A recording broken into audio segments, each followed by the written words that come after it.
So in verse 4, on the day when Elkanah sacrificed, he would give portions to Peninnah his wife and to all her sons and daughters. But to Hannah he gave a double portion, because he loved her, though the Lord had closed her womb. And her rival used to provoke her grievously, to irritate her because the Lord had closed her womb. So it went on year by year.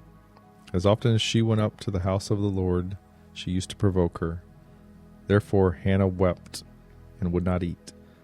And Elkanah, her husband, said to her, Hannah, why do you weep? Why do you not eat? And why is your heart sad?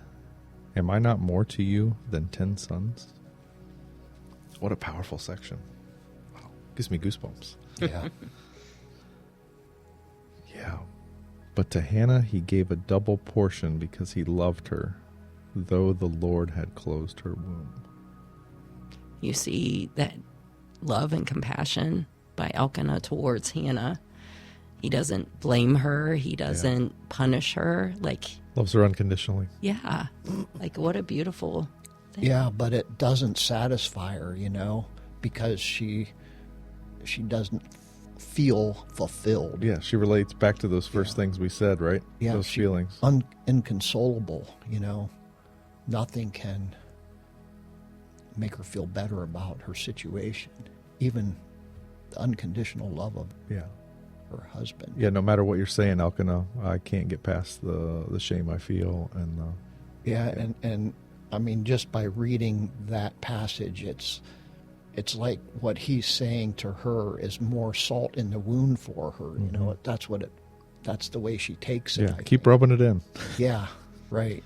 Which I don't know if it was meant that way. I for so long in this story, why God do you include his words? Because I could see a woman that's experiencing this taking it that way. And the more I read it and look at it, I just can't help wondering if Elkanah is a picture of God, and God in any situation being like, am I enough for you? Any unborn desire, anything that we want to claim as our identity that we think we need, that brings us to this place of weariness and depression, you can fill in God's words. Am I not worth more to you than 10 of whatever this is? And God gives us the double portion. God gives us the favor and the compassion. Doesn't require of us what we cannot give. But God, I still don't have this. Right. That's isn't that our response so often? Every day. But what about this? Yeah. And this that I thought was supposed to happen, or I was supposed to get. Yeah, for sure.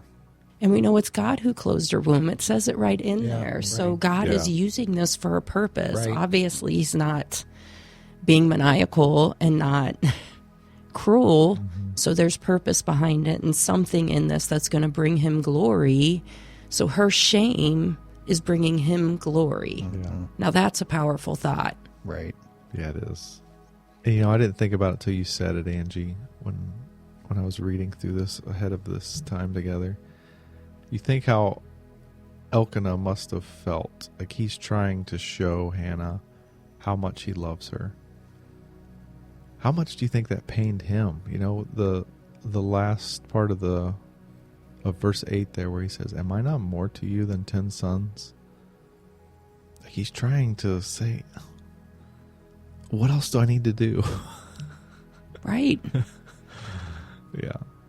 It's so interesting, the names of the two wives. If you look at Peninnah, her name means jewel.